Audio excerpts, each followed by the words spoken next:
Então, obrigado, Cauê.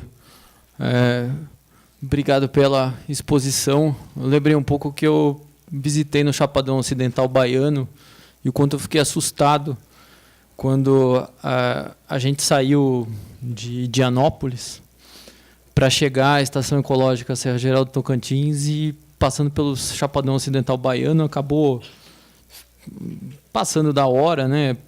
Pegou um trecho à noite e lá o solo, quando tem qualquer chuvinha, vira uma pasta, atolamos, ficamos presos, mas ficamos presos no meio de um milharal a perder de vista, que era tudo a Dow AgroScience. Eu fiquei assustado quando eu vi aquilo em pleno relevo tabular, tudo dominado por uma plantação só de milho a perder de vista. Então, é uma coisa absurda mesmo você pegar ali, sendo área de cabeceira do São Francisco, toda ocupada por um polo, né, de agronegócio, um absurdo. Bom, e aí eu agradeço o convite, inclusive, né, porque eu também vou falar de uma outra coisa um pouco absurda, não somente do ponto de vista técnico, mas do ponto de vista do que se age, do que se constrói para quê, né, que é essa transposição da bacia do Rio Paraíba do Sul para o sistema Cantareira, que faz parte, na verdade, da bacia do Piracicaba, Capivari e Jundiaí, né, que é o principal polo de abastecimento d'água na região metropolitana de São Paulo. É engraçado a gente ver, no começo eu até ia colocar crise hídrica ou coisa parecida assim, mas é como o Rubem falou, né, se você pegar o que acontece no Nordeste há décadas, né, se fala em seca, falta d'água, etc. E aí quando chega no Sudeste aí é crise. Né, e a gente vai ver porque esse nome, na verdade, é até adequado do ponto de vista do hidronegócio, tem uma relação. Mas, enfim, vamos colocar que isso é uma coisa que já está sendo planejada para ser feita. Tá? Então, vai haver essa interligação. Essa interligação é a transposição entre duas bacias, uma em que a bacia do Paraíba do Sul verte a água para o estado do Rio de Janeiro e a bacia do Piracicaba, Capivari e Jundiaí verte para o interior do estado de São Paulo. Então, ela já está sendo planejada, já há o EIA-RIMA pronto, inclusive já há a priorização de um sistema de transposição, de um trajeto. Né? Isso, do ponto de vista técnico, até que vamos dizer assim, que ele foi feito de uma maneira racional, ou seja, o menor caminho entre as duas bacias, que chegou a um trajeto de 20 quilômetros. Mas, na verdade, quando você começa a pegar as coisas na entrelinha, né, você começa a perceber que tem muita coisa no ar. Então, vamos dizer um pouco disso, e é o que vai sustentar a minha fala, um pouco.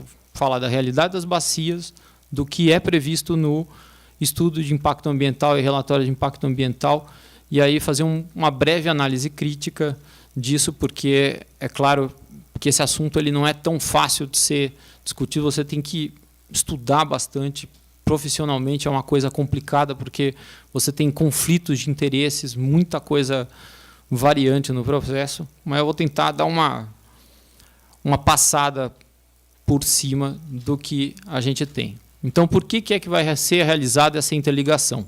Basicamente, por conta do fato, né, que a gente vê nesse gráfico. Então, uma evolução da chuva em que mostra que há uma queda na disponibilidade hídrica para a região metropolitana.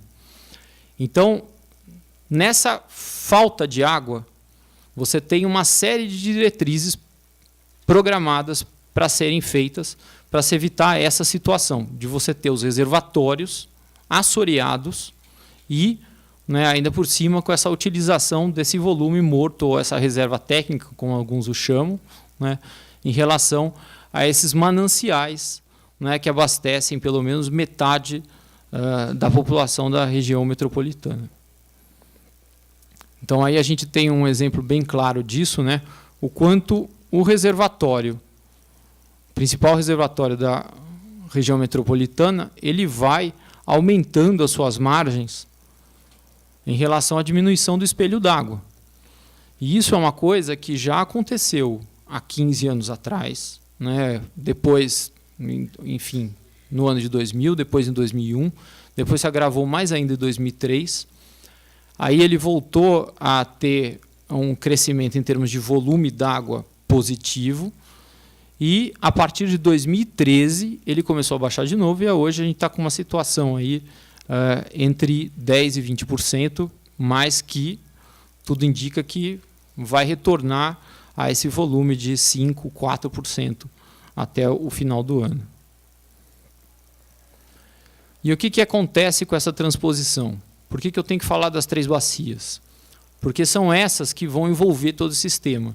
Na verdade, a água vai vir da bacia do Paraíba do Sul e ela vai abastecer o reservatório de Atibainha na unidade de gerenciamento 5, que é a bacia do Piracicaba, Capivari e Jundiaí. Mas, na verdade, tudo isso é feito para quê? Para abastecer o setor indicado na bacia do Tietê, ou como a gente chama do Alto Tietê, né, que seria desde Salesópolis até mais ou menos a região de Sorocaba. Então aí a gente tem a malha de drenagem do estado de São Paulo, e aqui uma classificação das regiões hidrológicas feitas pelo Departamento de Águas e Energia Elétrica.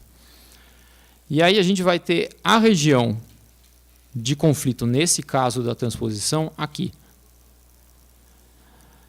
E aonde que ela vai ser decidida do ponto de vista de gerenciamento? Através da definição dessas unidades aqui, das unidades de gerenciamento dos recursos hídricos, em que foram divididas 22 bacias no estado de São Paulo, e a gente pega então a RUGRI, né, essa unidade de gerenciamento, da bacia do Tietê, Piracicaba, Capivari e Jundiaí e Paraíba do Sul.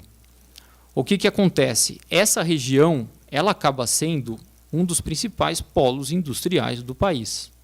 Tá? Eu não vou falar o principal, porque atualmente você tem, se você pegar em termos de magnitude, então significa assim, se a gente for contar as 500 principais empresas do polo industrial do país, elas têm a maioria das suas subsidiárias, etc., locadas nessa região.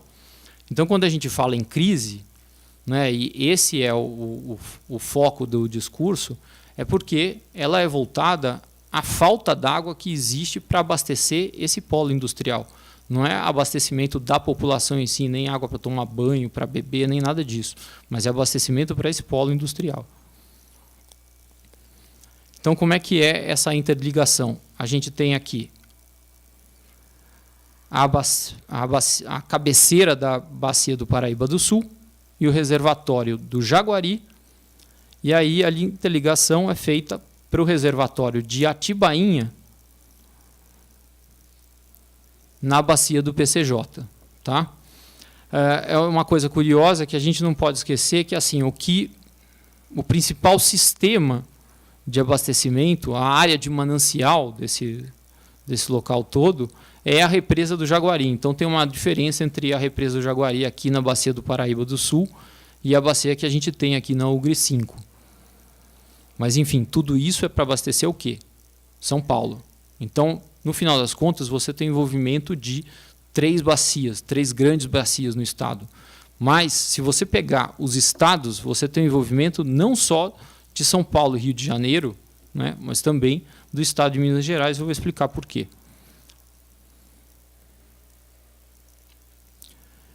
Então, isso vem aqui da empresa de engenharia, que é a Prime, que fez o estudo de impacto ambiental, e aí eles verificaram os trajetos levando em conta o menor percurso, o menor custo, para levar essa água do Jaguari para o Atibainha.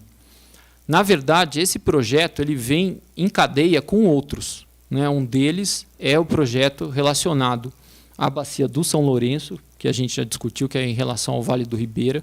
Você tem outro que é em relação à represa de Barra Bonita, e os demais eles estão voltados, eu vou mostrar uma figura disso, né, para regiões em que você tem, por exemplo, nascentes na Serra do Mar correndo para o cordão litorâneo, que é também nesse viés de que o oceano não precisa dessas águas que correm pelas serras, então a gente pode usar Mas, enfim, são todos projetos voltados para abastecimento, né, no discurso da população, ou então do polo industrial, mas que, na verdade, quando você pega assim, a magnitude deles, o que eles vão fazer é, assim, do ponto de vista da obra de engenharia, é um mega negócio. Porque uma transposição não é uma coisa simples. E transposições que você tem que subir serras de mais de 100 metros de diferença altimétrica, então não é brincadeira. E a gente vai discutir um pouco isso. Então, um dos motivos é esse. Ó, se você pegar a interligação, ela é isso aqui, passando por essa cadeia da chamada Serra do Ribeirão acima, que é, na verdade, um braço da Mantiqueira. Então, só de você ver isso, você já começa a verificar que a coisa não é fácil. Por quê? Porque você tem que transpor a Serra da Mantiqueira. Essa que é a verdade. E para transpor essa serra aqui, no final das contas, não basta você fazer uma adutora. Você tem que aproveitar um terreno estável e abrir um túnel. Então, é isso que se refere a essa transposição. Ela tem uma parte que é o ar livre e uma parte que é por um túnel. Então, por onde ela passa? Passa por uma serra com uma série de rochas cristalinas, em que você tem, por exemplo, rochas duras como granito, que são propícias a haver esse túnel. E ela passa também por áreas onde que você tem interesses minerários. Esses interesses minerários, eles, no EIA-RIMA, têm um plano de contenção, ou seja, reduzir a produção, mas não parar. Agora, se você pegar em relação a atividades que acontecem nessa área aqui, do ponto de vista lindeiro, seja de economia informal, seja associada à população que vive nesse eixo, aí você tem indicações de realmente haver cortes desse tipo de atividade. Então, por exemplo, culturas ribeirinhas, em alguns locais, elas têm que cessar. Por quê? Porque elas vão estar dentro da área de influência direta, que é marcada por essa coloração roxa que vocês veem aí, tá? Em relação ao trecho do túnel ou da adutora. Por quê? Porque eles programaram 14 metros de diâmetro, né, em relação a esse eixo de transposição, e aí definiu um raio de cobertura de mais ou menos 20 quilômetros para cada lado, em que você vai ter essa área de influência direta. Então, isso significa que nessa área, simplesmente, a transposição vai mandar. Na área de influência indireta, aí você tem planejamento em relação ao que a gente fala, como é que animação econômica. Ou seja, existe um raciocínio de que essa adução de água ela vai trazer nessa área de influência indireta um incremento da economia. Então está aí só uma reprodução disso em termos isométricos, né, de relevo. Ela vai passar por áreas em que você tem basicamente ou estradas vicinais de terra ou topos de morros, e esse volume, esse trecho tracejado que a gente tem aqui é justamente o trecho em túnel que deve ser feito furando uma rocha cristalina, que é o granito, né, até chegar ao reservatório de Atibainha. Então, uma outra visão disso em termos de relevo, né, a gente corta todo um sistema serrano aqui. E aí vamos verificar um pouco o que são essas bacias. Então, a primeira delas, a bacia da Ugre 5, que é a do Piracicaba, Capivari e Jundiaí. Vocês têm, na verdade, um sistema de tributários que faz parte do rio Jaguari. Esse rio Jaguari ele vai nascer nesse conjunto de serras no estado de Minas Gerais.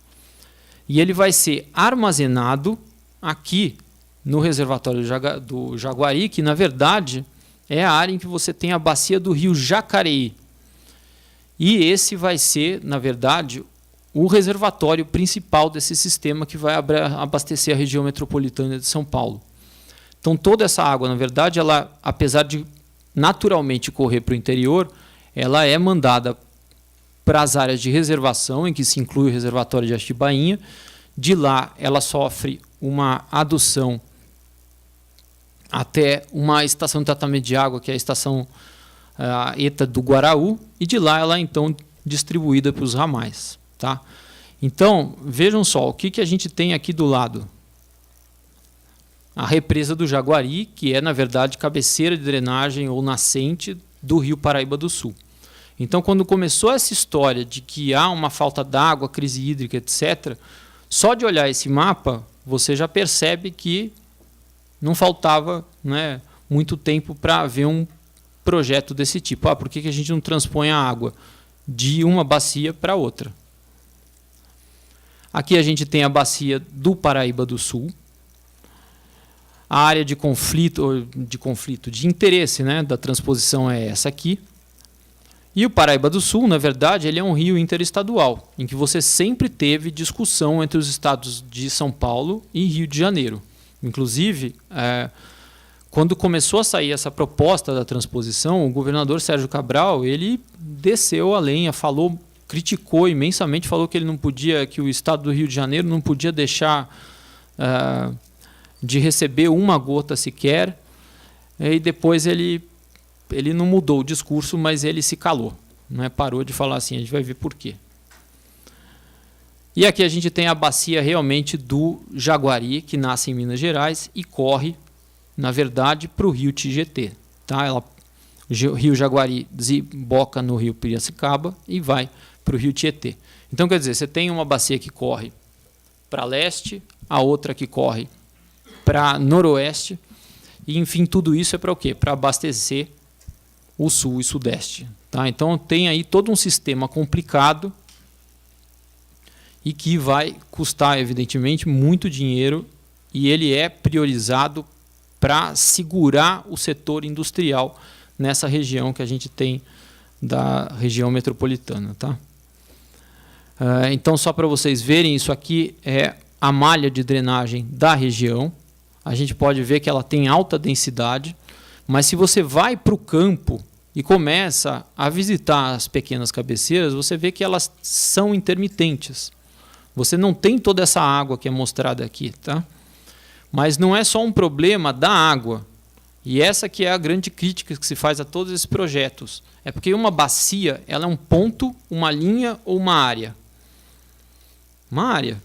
Então, se você vai trabalhar com bacia, não adianta, você tem que considerar a área. Não adianta ficar com essa de linha e ponto. Então, não adianta você cruzar, né, um eixo de condução de água achando que aquilo vai alimentar uma área. Não é assim que funciona. A gente vai ver um pouco disso.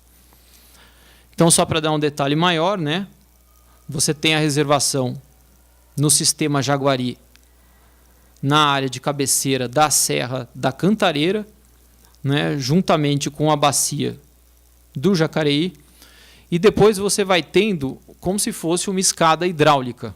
Tá? A água vai passando para as áreas de reservatório do Cachoeira, Atibainha e, por último, Paiva Quastro, onde ele sofre uma elevação para levar a água até a ETA do Guaraú.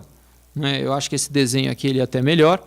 Ele mostra justamente isso. Né? Você tem o reservatório aqui do Jaguari e do Jacareí, e essa aqui que é a área em que você tem um montante de água de abastecimento. Depois, então, como você tem rochas extremamente duras, isso é passado por túneis para o reservatório da Cachoeira, Atibainha, para o Paiva Quastro. Depois ele sofre uma elevação aqui na estação Santo Inês, vai para o reservatório de Águas Claras e esse então disponibiliza para a ETA do Guaraú e, enfim, para o ramal de abastecimento da cidade.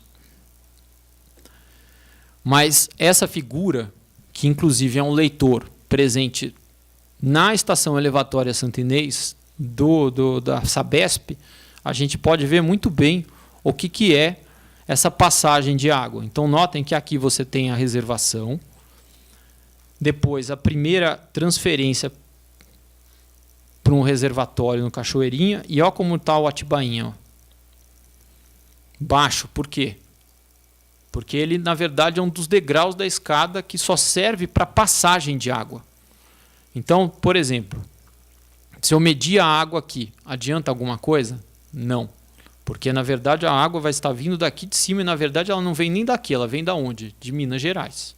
Então, quando se fala os mananciais da Sabesp, não existe um manancial da Sabesp. O que existe é o manancial do Rio Jaguari, que é no estado de Minas Gerais.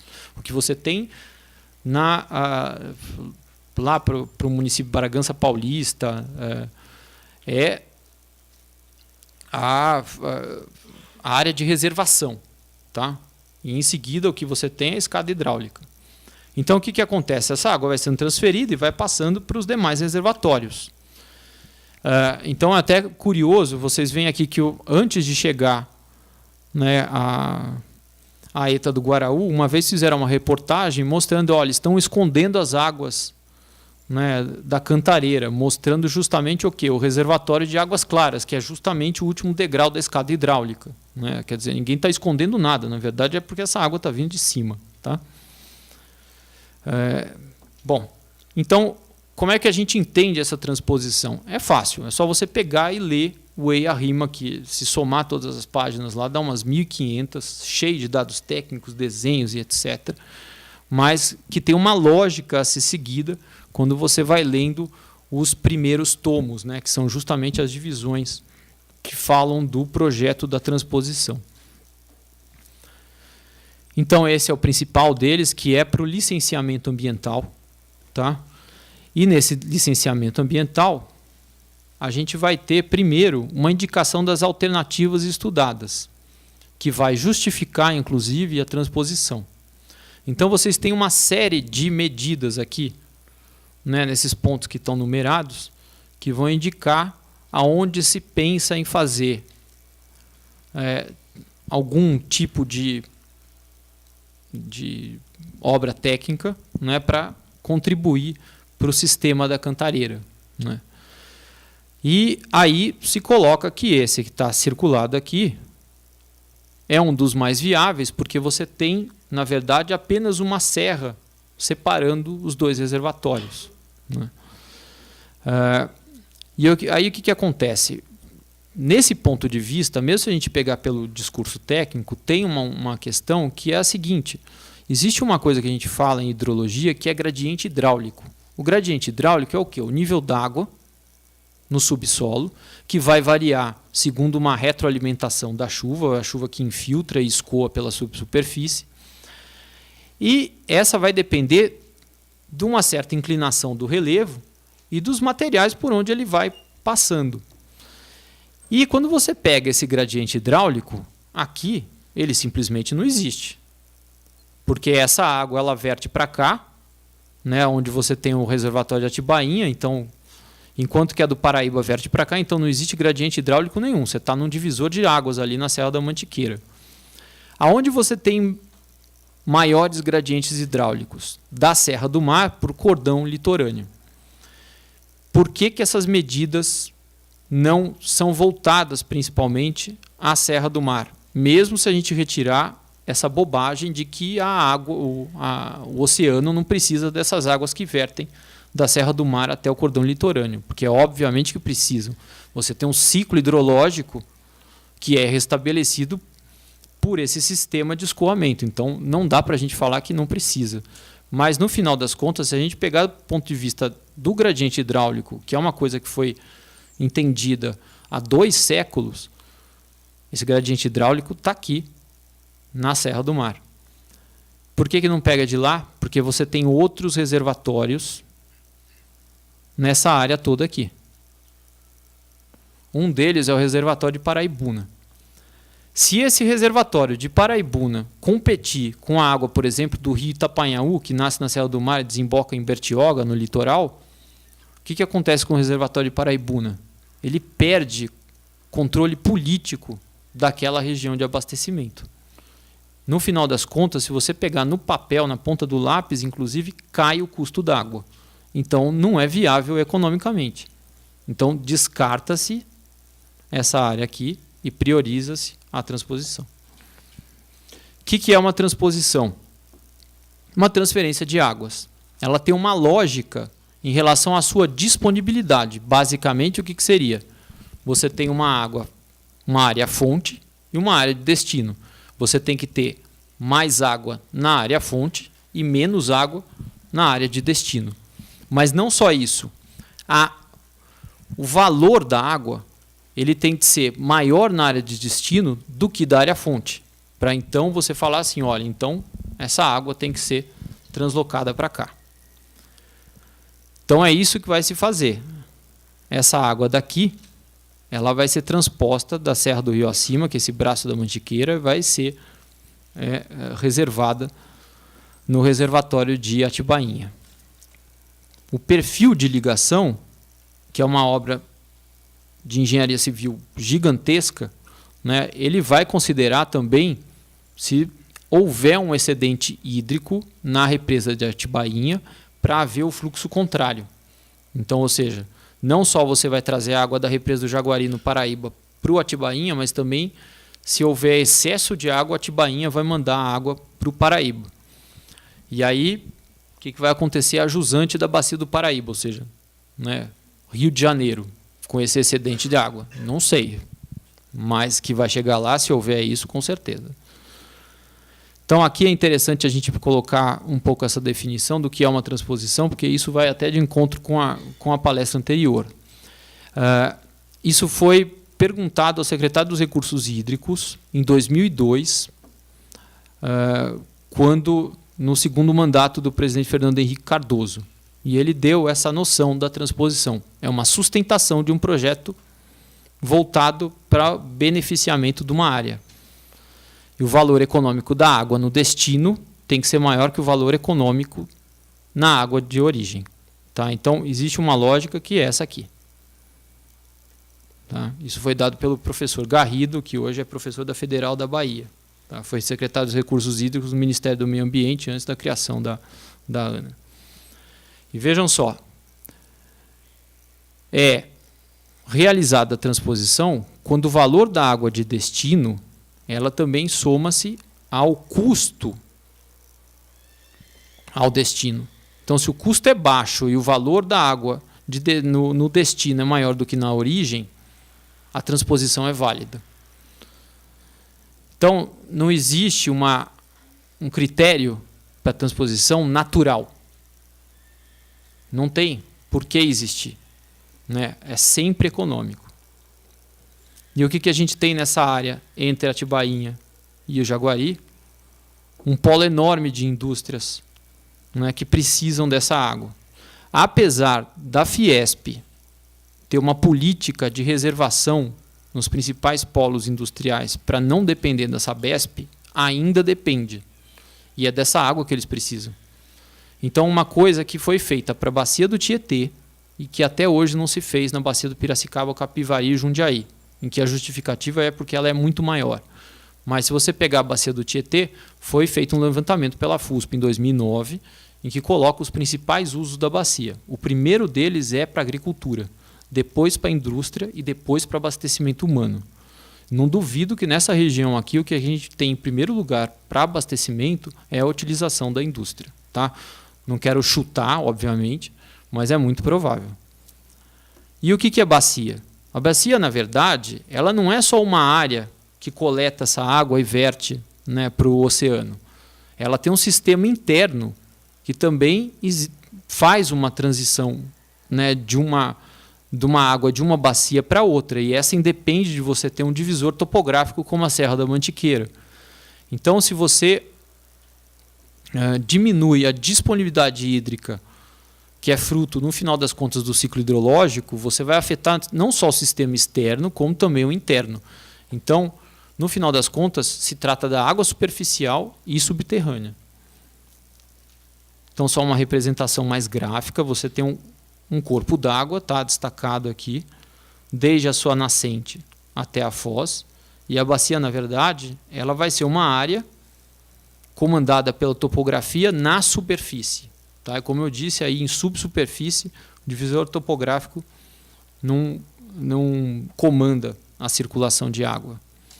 Então aí você tem uma série de classificações que podem ser feitas, mas no final das contas, se a gente pegar em termos do ciclo hidrológico que manda no reabastecimento da bacia, o que a gente vai ter é um montante de água enorme, né, que acaba, se a gente pegar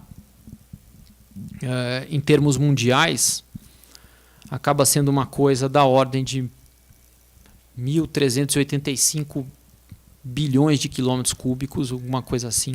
Tá? Isso, inclusive, está no livro do Aldo Rebouças, Água Doces do Brasil. Mas, no final das contas, se a gente verificar o que existe de água superficial disponível, ela chega desse montante da ordem de 0,4%. Tá? O restante está congelado ou no subsolo. Então, em termos de disponibilidade hídrica dos canais fluviais, a gente tem muito pouca coisa, mesmo havendo uma malha de drenagem densa. Então, aí só o ciclo hidrológico, né? A gente tem esse processo aqui que não para. Então, se você mexe nesse ciclo aqui, você afeta os demais componentes. Não há como, né, não afetar. Então, uma outra representação da bacia, né, mostrando os limites internos e externos. E lembrar que ela tem processos. Esses processos eles vão ser variados, mas se a gente pensar do ponto de vista da disponibilidade hídrica, é em relação ao armazenamento de água. E aí você tem uma questão fundamental para o armazenamento, que é a cobertura vegetal. A bacia tem uma ligação intrínseca com a cobertura vegetal. Se você retira essa cobertura, no final das contas, o ciclo hidrológico é completamente abalado. Num primeiro momento, você tem, inclusive, um aumento enorme de evapotranspiração. Então, cresce a umidade no ar.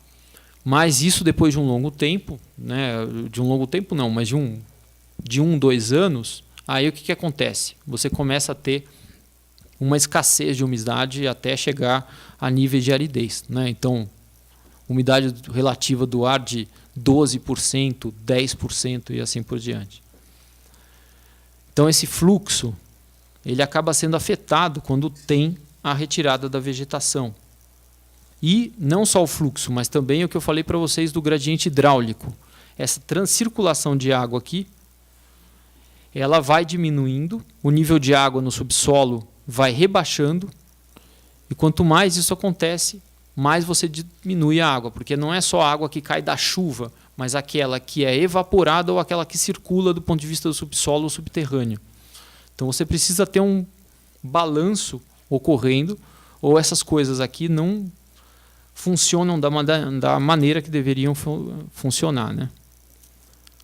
Então, se a gente pega todos esses corpos d'água, então eles vão nascer, fluir para um curso principal, tá? Até você chegar num rio de hierarquia maior, ou então no oceano. Mas, no final das contas, para esses cursos correrem pela superfície, eles vão precisar, na verdade, da área de contribuição. E a área de contribuição é da bacia inteira. Então, se a gente pegar o projeto de transposição, qual que é o objetivo? Reforçar o sistema Cantareira. Então, ele está pensando em demandas consultivas para 2040. Tá? Tentando garantir o sistema hidráulico do Rio Paraíba do Sul. Então se pensa em valores de vazões, né, para o reservatório do Paraíba, Paraíba do Sul, 40 metros cúbicos por segundo, do Jaguari, 20 metros cúbicos por segundo, mas no final das contas, se a gente pegar essas vazões, elas são de muito pouca água. Tá? E além disso, o que vai acontecer? Você tem que pensar não só no que há dentro do estado de São Paulo, mas também no que há no sistema do Rio de Janeiro. Então, quando começou a haver essa história toda, né, foi muito questionada por uma série de segmentos da sociedade. Né, mas aqueles ligados a interesses governamentais, o que eles colocaram? É que não dá, você não tem, o Rio de Janeiro está com falta d'água, não dá para você pegar a cabeceira e transferir ainda para o sistema Cantareira.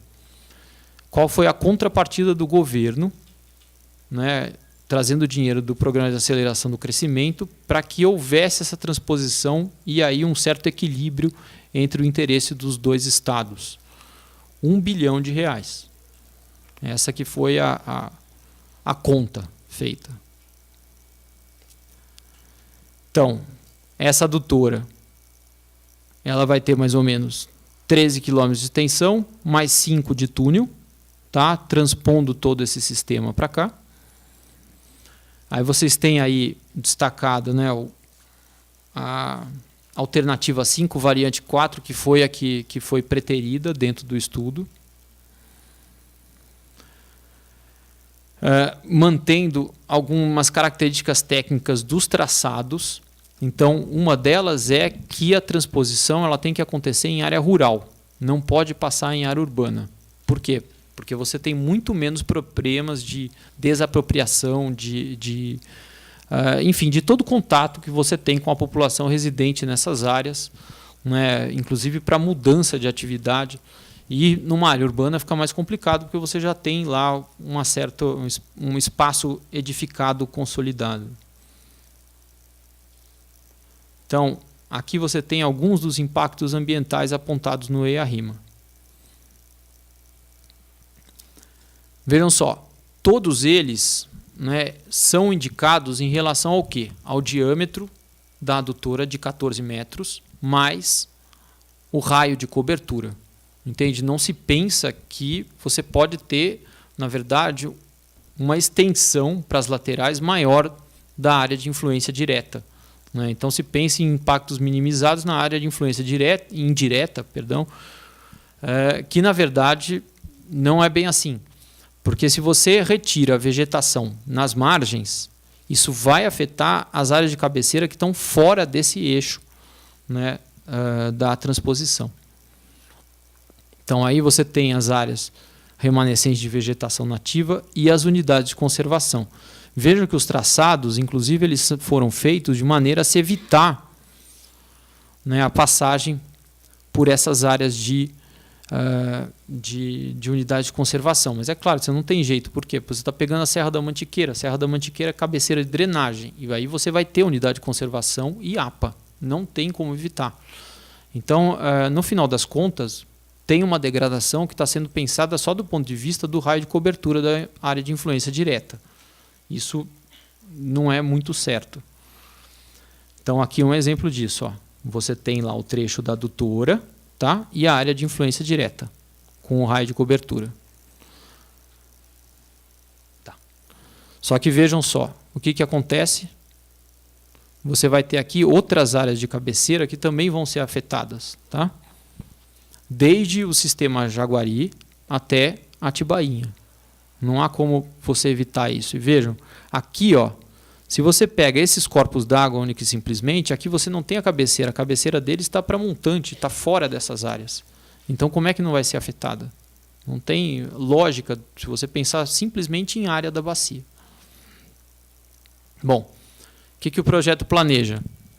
Mandar 5,13 metros cúbicos d'água, uma vazão máxima de 8,5 metros cúbicos para o reservatório de Atibainha. No sentido inverso, seria o contrário, dependendo de uma cheia aí, que a gente nem sonha agora, né? Da ordem de 12,2 metros cúbicos por segundo. Então, resultado, falando, né, em pontos mais diretos. Qual que é o prazo de execução da primeira etapa da obra, que seria a implantação da adutora e o túnel para o abastecimento do Atibainha? 14 meses. Mas ainda você tem uma segunda etapa aí de implantação do sistema inverso, que seria mais ou menos de 4, 5 meses, ou seja, 1 ano e meio para você fazer essa obra. Quanto vai custar? 830 milhões de reais para a primeira etapa. Depois aí não se sabe, tá? E há essa contrapartida para a bacia do Paraíba. Existe também uma tentativa de se associar essa obra com as demais que vão acontecer no sistema produtor São Lourenço, tá? Que é para abastecer a parte a oeste da região metropolitana, e ainda o sistema produtor do Rio Grande, que vai ter uma vazão menor. Vocês veem, de 1 metro cúbico por segundo, quase nada, né? O que eles pretendem com isso? No final das contas, pegando todos esses montantes de água desses sistemas produtores, essas transposições que vão acontecer, né? Por exemplo, o sistema produtor São Lourenço vai pegar a água da nascente do rio Sorocaba do reservatório Cachoeira do França, né, para você jogar para a ETA de Cotia, passando por uma área serrana também de mais ou menos uns 100 metros de diferença altimétrica. Então, todos eles são obras enormes e que, no final das contas, pensam em incrementar, no total, em termos de volume d'água, de 7 metros cúbicos por segundo para a região metropolitana. Então, você vai fazer obras enormes, mas que, no final das contas, o montante de água a mais não chega a 10 metros cúbicos por segundo. Isso é uma coisa um pouco complicada. Tá? Agora, eu queria lembrar algumas coisas que a gente tem em raciocínio, então, da bacia, que a gente pode ter em hidrografia, única e simplesmente. Né? Aqui vocês têm uma foto do reservatório da Sabesp em 2014, mostrando a área assoreada, mas eu fiz um levantamento, inclusive, de uma erosão no comecinho da década de 2000, em que eles pegaram uma área de empréstimo para fazer um segmento da barragem no reservatório, fizeram terraceamento com trator na área do movimento de terra e olha o que aconteceu. Abriu uma erosão do topo até o reservatório com uma profundidade de 7 metros. E se o material terrígeno saiu daqui, aonde ele foi parar? No reservatório. Então a própria Sabesp assoreou o reservatório. A outra coisa é que a gente tem a bacia do Jaguari, no final das contas, tendo suas cabeceiras aqui, ó, nessa área. E nessa imagem do Google Earth, a gente pode ver o que você tem aí de vegetação remanescente. Só nas áreas de maior declividade da Serra da Mantiqueira. Tá? Em volta, tudo ocupado. Então não adianta haver transposição. Você pode fazer a transposição trazendo água até do Amazonas. Se você não tiver uma manutenção das áreas de cabeceira aqui do ponto de vista da ocupação para haver, na verdade, uma circulação normal do ciclo hidrológico, não há transposição que salve essa falta d'água a jusante da bacia. Tá? Então, só para fechar, que eu queria lembrar, então é o seguinte, no final das contas, não é o sistema hidrológico, o sistema hidráulico, o sistema hidrológico, perdão, o sistema hidráulico, o sistema de transposição, o sistema de distribuição de água, nada. O que deve ser garantido é a bacia hidrográfica, para garantir a quantidade de água. Segundo, é que há essa necessidade urgente de conservar as áreas de nascente, cabeceira de drenagem, então do Paraíba, da bacia do Capivari, Piracicaba e Jundiaí, e também da bacia do Jundiaí. Do Jundiaí, isso. Além disso, considerar a área de contribuição da bacia. Não é só o curso d'água, não é só o ponto de captação, mas a área de contribuição que você tem da bacia, porque no final das contas, a cobertura vegetal que você tem nessa área da bacia, ela serve justamente para estocagem de água, tanto no ar, quanto na superfície, quanto em subsuperfície e também do ponto de vista subterrâneo. Aí o que acontece? Para você garantir esse sistema, não é só quantidade, é qualidade. Então, se há pontos de lançamento de esgoto ou fontes poluidoras, né, como acontece por conta de você ter um polo industrial nessa bacia da maneira em que a gente tem, simplesmente não adianta nada garantir a quantidade, porque aí a qualidade vai estar comprometida. Então, acho que é só isso que eu tenho que falar. Obrigado.